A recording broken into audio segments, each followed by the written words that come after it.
पर इससे पहले कि मैं आपको अपने पोर्टफोलियो का कुछ हिस्सा बताऊं, मैं बहुत ही सिंपल लैंग्वेज में ये बताना चाहता हूं कि स्टॉक मार्केट में इन्वेस्टिंग कितने टाइप की होती है और हर इन्वेस्टिंग में थॉट प्रोसेस जनरली इन्वेस्टर्स का क्या रहता है। तो आइए स्टार्ट करते हैं। जो बिल्कुल ही नए इन्वेस्टर्स होते हैं, जिन्हें हम नो नथिंग इन्वेस्टर्स बोलते हैं, वो जनरली म्यूचुअल फंड्स में इन्वेस्ट करना पसंद करते हैं। तो जिन्हें म्यूचुअल फंड्स के बारे में नहीं पता, तो बेसिकली एक फंड्स की बास्केट है, यानी काफी सारे लोग मिलकर एक फंड मैनेजर को पैसे देते हैं और वो फंड मैनेजर अपनी कैलकुलेशंस के बाद उन पैसों से कंपनी के शेयर्स या बॉन्ड्स खरीदता है, जिसके बदले वो कुछ परसेंटेज लेता है एज अ फीस। अब अगर इन कंपनी के शेयर्स की वैल्यू इंक्रीज होती है तो प्रॉफिट सब में बटेगा उस प्रोपोर्शन में जिसमें हमने इन्वेस्ट किया है। वैसे ही अगर इन शेयर्स में लॉस होता है तो हमारी इन्वेस्टमेंट के अकॉर्डिंग हमें ये लॉस भी झेलना पड़ेगा। अब एक स्पेशल कैटेगरी के म्यूचुअल फंड्स आते हैं जिन्हें इंडेक्स फंड्स बोलते हैं, यानी फंड मैनेजर अपने हिसाब से कंपनी सिलेक्ट नहीं करते, यानी पहले से क्राइटेरिया फिक्स होगा और उसी के हिसाब से वो कंपनीज के शेयर्स खरीदेंगे। फॉर एग्जांपल, अगर हम निफ्टी 50 के इंडेक्स फंड की बात करते हैं तो फंड मैनेजर इंडिया के टॉप 50 कंपनीज में ही उसकी मार्केट कैपिटलाइजेशन के अकॉर्डिंग पैसे इन्वेस्ट करेगा। अब क्योंकि इंडेक्स फंड्स में कंपनी के शेयर्स खरीदने का रूल फिक्स है और फंड मैनेजर को ज्यादा मेहनत नहीं करनी पड़ेगी कंपनीज को सिलेक्ट करने के लिए, इसीलिए इंडेक्स फंड्स की फीस फंड मैनेजर बहुत कम लेगा। और जो इन्वेस्टमेंट सीखने में टाइम स्पेंड नहीं करना चाहते उसके लिए मेरे ओपिनियन में ये बेस्ट है। इवन वॉरेन बफेट बार बार इसे ही रेकमेंड कर चुके हैं और उन्होंने इंडेक्स फंड की फेवर में $1 मिलियन की शर्त भी रखी थी, जो कि वो जीत गए थे। The best single thing you could have done on March 11th, 1942, when I bought my first stock, was just buy an index fund. अगर आप इंडेक्स फंड के बारे में और जानना चाहते हैं तो मैं आपको रेकमेंड करूंगा कि आप जॉन बॉगल की book the little book on common sense investing के बारे में पढ़ें, या फिर आप इसकी फ्री में हिंदी में ऑडियो बुक समरी सुन सकते हैं गूगल ऐप में। अब नेक्स्ट कैटेगरी ऑफ इन्वेस्टमेंट आती है उन लोगों के लिए जो इन्वेस्टमेंट सीखना चाहते हैं और जो थोड़ा ज्यादा रिटर्न एक्सपेक्ट कर रहे हैं, यानी वो खुद इंडिविजुअल कंपनी सिलेक्ट करना चाहते हैं और फिर उनसे अच्छा रिटर्न लेना चाहते हैं। अब दो तरीके हैं कंपनीज को एनालाइज करने के, पहला है फंडामेंटल एनालिसिस और दूसरा है टेक्निकल एनालिसिस। आइए इन दोनों को जल्दी से सिंपल भाषा में समझ लेते हैं। फंडामेंटल एनालिसिस वो लोग करते हैं जो वैल्यू इन्वेस्टर्स होते हैं। अब आप पूछेंगे कि वैल्यू इन्वेस्टर्स कौन है? वैल्यू इन्वेस्टर्स वो लोग हैं जो 100 रुपए की चीज 50 रुपए में खरीद लेते हैं। जो लोग फंडामेंटल एनालिसिस करते हैं वो कंपनी की इंट्रिंसिक वैल्यू पर फोकस करते हैं, यानी एक्चुअल में कंपनी की वैल्यू कितनी होनी चाहिए। फॉर एग्जांपल, अगर एक गोल्ड की शॉप है और उनके पास 10 लाख रुपए का गोल्ड अवेलेबल है, तो हमें पता है कि किसी भी कीमत में सिर्फ उसके एसेट्स के अकॉर्डिंग ही 10 लाख रुपए की ये शॉप तो होनी ही चाहिए। अब जिस दिन ये शॉप हमें 10 लाख से सस्ती मिल रही हो, हम इसे खरीद लेंगे। अब ये बहुत ही ओवर सिंप्लीफाइड एग्जांपल है, but I hope you got the point कि फंडामेंटल एनालिसिस वाले इन्वेस्टर्स का थॉट प्रोसेस क्या होता है। वो कंपनी की इंट्रिंसिक वैल्यू कैलकुलेट करते रहते हैं और वेट करते रहते हैं उस वक्त का जिस वक्त उस कंपनी के शेयर्स की वैल्यू उसके इंट्रिंसिक वैल्यू से भी कम हो जाएगी और उसके शेयर्स वो खरीद लेंगे। हम लोग सोचते हैं कि वॉरेन बफेट बहुत इंटेलिजेंट है, लेकिन वो खुद बोलते हैं कि वो अच्छे इन्वेस्टर अपनी इंटेलिजेंस की वजह से नहीं बल्कि अपने इमोशनल डिसिप्लिन की वजह से बने। इतना ही नहीं, एक इंटरव्यू में उन्होंने कहा था कि जो हम लोगों को आता है वो हम 1 महीने में आप लोगों को सिखा सकते हैं, लेकिन उनका कंपनीज को फिल्टर करने का क्राइटेरिया इतना स्ट्रिक्ट है कि जब तक उनको 1 रुपए की चीज 50 पैसे में नहीं मिलेगी वो कभी इन्वेस्टमेंट करेंगे ही नहीं। लेकिन हम सबको चाहिए इंस्टेंट ग्रेटिफिकेशन, इसलिए हम लोग रुक ही नहीं पाते, हमें जल्दी रिजल्ट्स चाहिए और इसलिए बहुत ही कम लोग फंडामेंटल एनालिसिस के सच्चे प्रैक्टिशनर बन पाते हैं। फिर भी आप में से जिन लोगों को लगता है कि वो फंडामेंटल एनालिसिस सीखना चाहते हैं तो उनके लिए ये बुक्स अवेलेबल है। पहला है Intelligent Investor by Benjamin Graham और दूसरी है Value Investing from Graham to Buffett and Beyond by Bruce Greenwald. Intelligent Investor में एक इन्वेस्टर की साइकोलॉजी पर ज्यादा फोकस किया गया है, लेकिन Value Investing from Graham to Buffett and Beyond by Bruce Greenwald ने एक्चुअली सिखाया है कि कंपनी की इंट्रिंसिक वैल्यू कैसे कैलकुलेट करते हैं। अब ये नॉन इकोनॉमिक्स के स्टूडेंट्स को काफी डिफिकल्ट लगेगी, लेकिन ये बुक बहुत वैल्यूएबल है। कई लोगों को लगता है कि कौन है ये ब्रूस ग्रीनवॉल्ड, तो बेंजामिन ग्राहम को सब जानते हैं, जो कि वॉरेन बफेट के गुरु थे, जो कोलंबिया यूनिवर्सिटी में पढ़ाते थे। लेकिन बेंजामिन ग्राहम के बाद आए थे रॉजर मुर्रे और फाइनली ब्रूस ग्रीनवॉल्ड ने कोलंबिया यूनिवर्सिटी में पढ़ाया था। तो I hope you got the idea कि ये किस लेवल की नॉलेज रखते हैं। ज्यादातर MBAs में डिस्काउंटेड कैश फ्लो एनालिसिस पढ़ाई जाती है कंपनी की इंट्रिंसिक वैल्यू निकालने के लिए, लेकिन ब्रूस बोलते हैं कि जो वैल्यू इन्वेस्टर्स हैं वो discounted cash flow method use नहीं करते, बल्कि वो सबसे पहले एसेट्स देखते हैं और फिर करंट अर्निंग पावर देखते हैं। वैल्यू इन्वेस्टर्स 3 तरीके यूज करते हैं कंपनी की इंट्रिंसिक वैल्यू कैलकुलेट करने के लिए। पहला है वैल्यू ऑफ एसेट्स, जिसमें बैलेंस शीट्स देखते हैं और उसमें एसेट्स की वैल्यू निकाल के लायबिलिटीज को माइनस कर देते हैं। सेकंड है अर्निंग पावर वैल्यू, इसमें हम एज्यूम करते हैं कि अगर कंपनी अपनी प्रेजेंट अर्निंग फ्यूचर में भी मेंटेन रखती है तो कंपनी की वैल्यू आज की डेट में क्या होगी। और फाइनली है ग्रोथ वैल्यू, इसमें देखा जाता है कि अगर कंपनी की वैल्यू एक ग्रोथ से इंक्रीज होती है तो आज की डेट में उसकी वैल्यू क्या होनी चाहिए। अब फंडामेंटल एनालिसिस के केस में कई लोग ये कहते हैं कि फंडामेंटल एनालिसिस के केस में हमें बहुत सारी कंपनीज की एनुअल रिपोर्ट्स पढ़नी पड़ती है, कंपनी की इंट्रिंसिक वैल्यू निकालनी पड़ती है और फिर हमें वेट करना पड़ता है कि किस टाइम पर उस कंपनी के शेयर्स इंट्रिंसिक वैल्यू से भी हमें कम दाम पर मिलेंगे।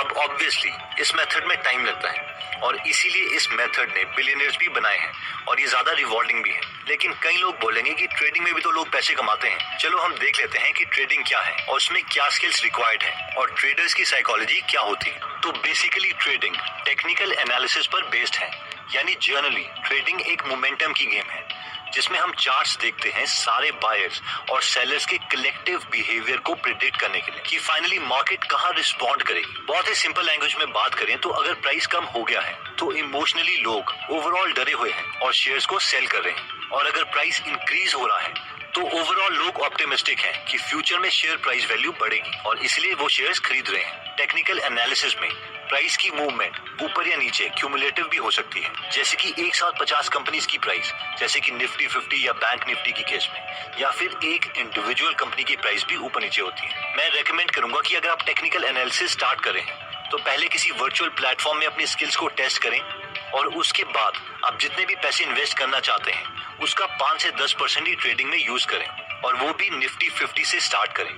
इंडिविजुअल स्टॉक्स में एक्सपर्टीज गेन करने के बाद ही स्टार्ट करें। टू बी वेरी ऑनेस्ट, मुझे ट्रेडिंग में बहुत ही कम एक्सपीरियंस है, लेकिन अगर आप ट्रेडिंग सीखने में इंटरेस्टेड हैं तो मैं रेकमेंड करूंगा कि आप किसी एक्सपीरियंस्ड इंसान से सीखें। और फाइनली बहुत ही छोटे अमाउंट से अपनी स्किल्स को रियल वर्ल्ड में टेस्ट करें और अपना कैपिटल सेव करके रहें, ज्यादा इमोशंस में ना। Let me tell you about the new Cadbury Dark Milk. It's richer, darker, creamier.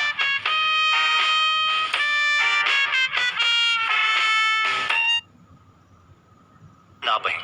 अब सवाल आता है कि ट्रेडिंग में एक्सपीरियंस्ड कौन है और किस वर्चुअल प्लेटफॉर्म पर हम अपनी स्किल्स टेस्ट कर सकते हैं। तो मैं आपको विशाल मलकान के बारे में बताना चाहता हूँ, जो कि को फाउंडर है Malkan view training institute private limited के। ये खुद 16 साल की एज से ट्रेडिंग कर रहे हैं और RSI यानी रिलेटिव स्ट्रेंथ इंडेक्स को काफी अनकन्वेंशनल तरीके से यूज करते हैं। तो आज की ये वीडियो भी इन्होंने ही स्पॉन्सर की है। तो अगर आप ट्रेडिंग में इंटरेस्ट रखते हैं लेकिन आपको नॉलेज नहीं है तो आप इनका स्टॉक ट्रेडिंग सीक्रेट्स नाम का कोर्स एक्सेस कर सकते हैं, वो भी फ्री में 10 दिनों के लिए, जिसकी एक्चुअल वैल्यू 25,000 है। इस कोर्स में हम स्टॉक मार्केट्स के बेसिक सीख सकते हैं और ये भी सीख सकते हैं कि टेक्निकल एनालिसिस और फंडामेंटल एनालिसिस में क्या डिफरेंस होता है। और इस कोर्स को सभी एज ग्रुप वाले लोग देख सकते हैं। इनकी स्ट्रैटेजीज बहुत सिंपल और इजी होती है, जो कि एक 10 साल का बच्चा या एक बिगनर भी सीख सकता है और बहुत सारे सक्सेसफुल ट्रेडर्स ऑलरेडी इसे यूज भी कर रहे हैं। और अगर आपको इनका कंटेंट पसंद आता है तो आप 19 और 20 सितंबर को इनका 2 दिन का लाइव वर्चुअल इवेंट भी ज्वाइन कर सकते हैं, जिसका नाम है डाउन ट्रेंड ट्रेडिंग सीक्रेट्स, जो बेसिकली इस टॉपिक पर है कि जब मार्केट क्रैश होता है तो कैसे सिग्नल्स देखने को मिलते हैं और हम कैसे मार्केट क्रैश से बच सकते हैं। लोगों को लगता है कि मार्केट क्रैश में ही सिर्फ लॉसेस होते हैं, लेकिन अगर आपके पास प्रॉपर स्ट्रैटेजीज हैं तो आप ना ही सिर्फ लॉस से बच सकते हैं बल्कि प्रॉफिट भी कमा सकते हैं।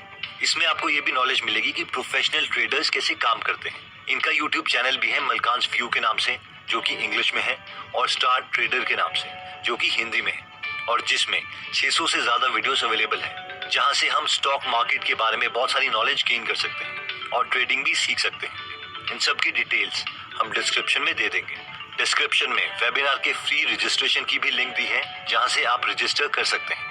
एनीवेज, नेक्स्ट सवाल आता है कि वर्चुअल प्लेटफॉर्म कौन सा है जिसमें हम अपनी इन्वेस्टिंग स्किल्स टेस्ट कर सकते हैं। तो इसे मैंने पहले भी एक वीडियो में बताया था कि एक एप्लीकेशन है मनी भाई, जिसे हम यूज कर सकते हैं। ये एक वेब एप्लीकेशन है, इसलिए इंटरनेट ब्राउजर में ही इसे यूज करें। इसमें हम वर्चुअल पैसे लगा सकते हैं और फिर देख सकते हैं कि हमने अभी तक कितनी स्किल्स अचीव करी हैं। तो ये एक पोर्टफोलियो है जिसमें मैं आपको सिर्फ अपने इंडेक्स फंड्स का पोर्टफोलियो दिखा रहा हूँ। यहाँ पे जो टोटल इन्वेस्टमेंट मैंने करी थी पैंडेमिक के दौरान ये 3.5 लाख के आसपास थी और जो रिटर्न था ये 4,10,000 के आसपास था। तो ये सारे इंडेक्स फंड्स ही हैं, कोई यूटीआई से खरीदा है, कोई एसबीआई से खरीदा है। अभी मैं प्रेफर करता हूँ कि मैं एसबीआई से ही खरीदूँ क्योंकि एसबीआई पर ज़्यादा लोग प्रेफर करते हैं, लेकिन ये सारे इंडेक्स फंड्स हैं। तो सबसे पहले मैं आपको ये वाली इन्वेस्टमेंट दिखाता हूँ, UTI Nifty index fund direct growth. ये सारे निफ्टी 50 में ही इन्वेस्ट किए गए हैं। तो अगर इसकी हम ट्रांजैक्शंस देखें तो यहाँ पर जो टोटल इन्वेस्टमेंट है वो 5 बार हुई है, 31 मार्च को, 21 अप्रैल को, 19 मई को, 25 जून को और 29 जून को। तो ये मैंने क्यों करी थी, हम इसके पीछे की साइकोलॉजी को समझते हैं। इस वक्त अगर हम एनएससी की वेबसाइट देखें, यहाँ पर एनएससी की, तो यहाँ पर 23 मार्च को सबसे कम पीई आ चुका था, यानी बैंक रेट के अकॉर्डिंग पीई आ चुका था। पीई क्या होता है, प्राइस टू अर्निंग रेशियो। तो 100 डिवाइडेड बाय 6, यानी अगर आप 100 रुपये बैंक में इन्वेस्ट करते हैं तो आपको 6 रुपये का रिटर्न आता, अगर आपको 6% इंटरेस्ट मिल रहा है तो ये 16.6। और हम मानते हैं कि जब पीई बैंक के आसपास हो जाए निफ्टी 50 के केस में तो ये सबसे अच्छी इन्वेस्टमेंट होती है।